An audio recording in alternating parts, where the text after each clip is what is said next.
From KVUE News in Austin, you're watching Texas This Week with Ashley Goodo. Good Sunday morning. There are just 2 weeks left in the first special session of the 87th Texas Legislature, and things remain at a standstill with the majority of House Democrats in Washington, D.C. Let's get to the 3 things you need to know in Texas politics. The House Democratic Caucus acknowledged the halfway mark of the special session with a news conference, doubling down on their intent to stay in Washington, D.C. until the end of the special session to stop the GOP-backed election reform bill from becoming law.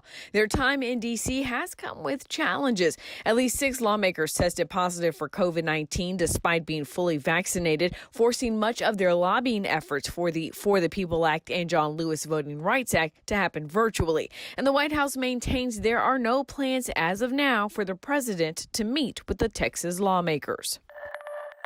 State Representative Philip Cortez returned to Texas this week. The San Antonio Democrat was in Washington, D.C. with his colleagues, but says he returned to Austin to open the lines of communication with Republicans on House Bill 3, the election reform bill. The author of the bill, Representative Andrew Murr, says he and Cortez have had candid conversations already, but in a statement said, quote, "We will continue to have serious, thoughtful conversations about House Bill 3. Phil Cortez and I will likely never see eye to eye on this election legislation, but he will have a seat at the table." On the other side of the Capitol, dueling news conferences show growing tensions in the Senate. The Senate Democratic Caucus held a news conference to defend the House Democrats in D.C. and highlight the issues they have with Senate Bill 1, the election reform bill the upper chamber passed earlier this month. And the longest-serving member in the Senate, Senator John Whitmire, called out Governor Greg Abbott for not meeting with any Democratic senator to talk about election reform. Minutes later, Lieutenant Governor Dan Patrick held his own news conference saying the Democrats are mischaracterizing the bill and added the Republicans in the Senate are willing to hear their concerns. While the Texas Democrats are asking the U.S. Senate to take action on voting rights, the senators are battling along party lines about an infrastructure bill. You've likely heard about the bipartisan bill to improve roads and transportation across America. But U.S. Senate Democrats want to pass a $3.5 trillion infrastructure bill that they say invests in the American people. Vermont Senator Bernie Sanders is spearheading that effort.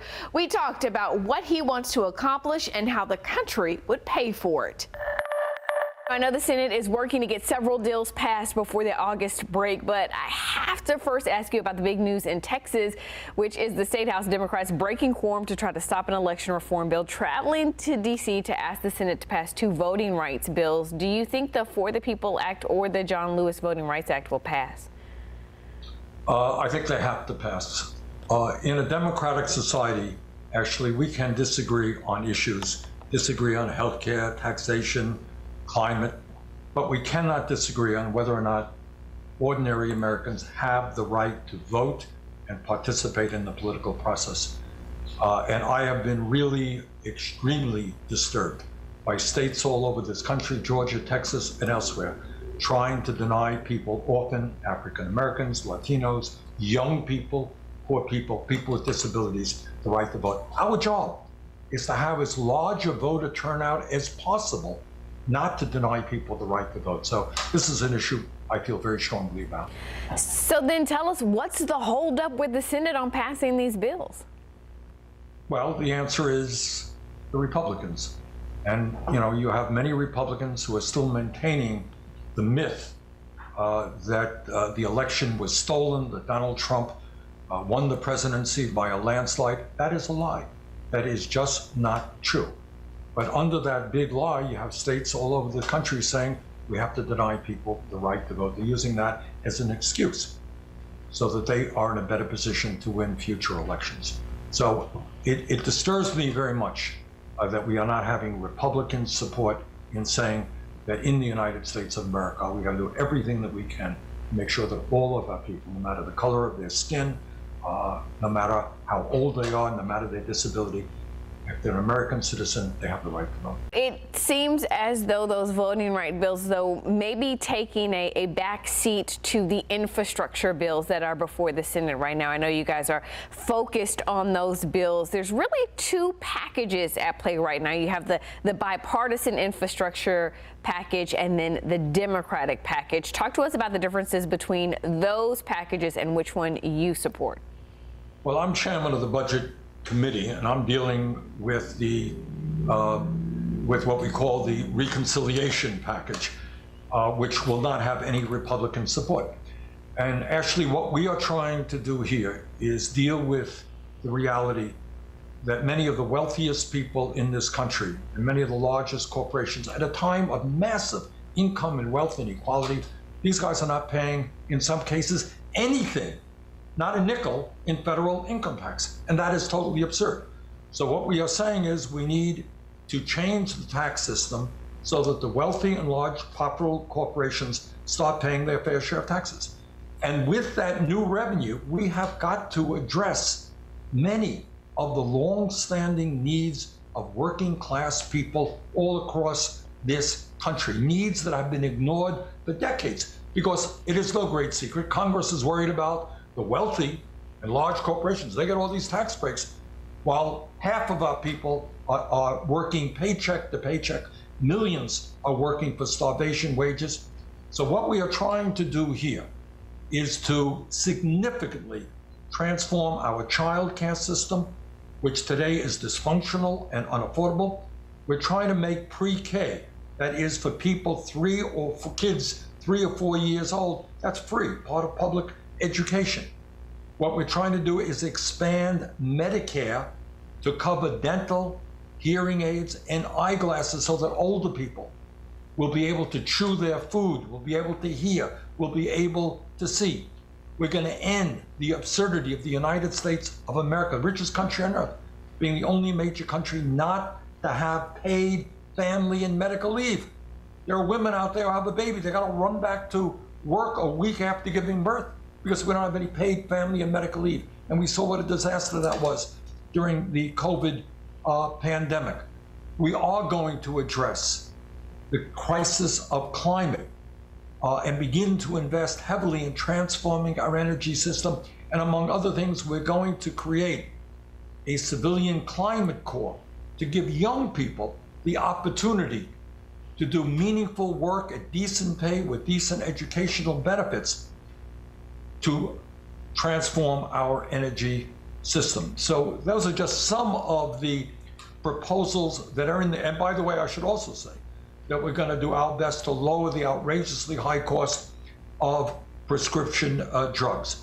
And I think many of the viewers are already receiving the child tax credit, $300 or $350 per child, which we hope to extend over a number of years. That will make it easier to raise your kids. It should lower childhood poverty in America by 50%. The reconciliation bill, where does it stand right now? We hope to have it on it's a two-part process. Number one, you need a budget resolution to be passed, which deals with the bottom line as to how much money is going to be spent. The second part deals with the more specific details of how it will be spent. We expect to have the first part, the budget resolution, on the floor of the United States Senate by early August. Any concern about passing a bill without having some level of bipartisan support under a president who has come in and said he will get both sides to work together? Well, that's a fair question, and the answer is there is bipartisan support all across this country, except not in the United States Senate. So the real question I think that we should be asking is, how does it happen that when millions of Republicans understand the need to expand Medicare, they understand the need to have the rich and large corporations pay their fair share of taxes, they understand the need to have paid family and medical leave, to improve child care, to have universal pre-K. When ordinary Republicans understand that, but somehow their representatives here in Congress do not, there seems to be some kind of disconnect. So I would argue that all of the provisions that I have talked about from childcare to expanding Medicare to having the wealthy pay their fair share of taxes, are extremely popular. They're popular with Republicans, more popular with independents, more popular with Democrats. But there is widespread support for this entire package of proposals, and that's why we've got to get them passed.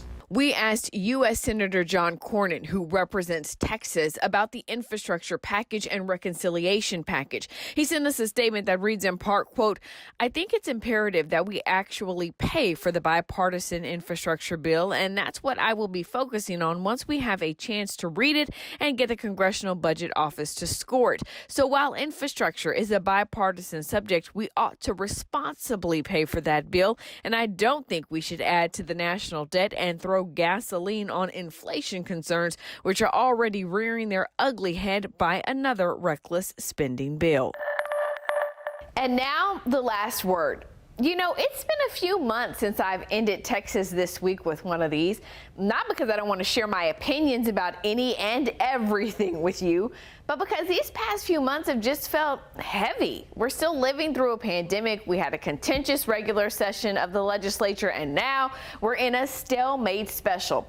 But you know, even in the heaviest of times, we can still find joy. So today I want to call to your attention a politician who is seemingly finding a little joy in his situation. Speaker of the House, Dade Phelan. For the past 12 days, the House of Representatives has been unable to take any action because there isn't a quorum. And every single day, the Speaker has to get up and say the exact same thing. Members, as a reminder under the rules, when the House is under a call, any member who wishes to leave the hall must have written permission of the Speaker. But he has found a way to add a little flavor. Today's permission slip are yellow, cherry, prairie sky blue from deep in the heart of Texas, Caprock caliche, harvest grape. Today's permission slips are Whataburger orange, crawfish boil red, prickly pear blossom. The House will stand at ease. Perhaps the best part of the permission slip color chronicles is the Speaker's tie often matches the slips. Yes, this is a small, trivial thing in the midst of a significant political battle, but it's fun. And under the pink dome, everyone needs a delightful anecdote to cut the otherwise unending tension. So, color-coordinated ties and permission slips it is. This has been Texas This Week.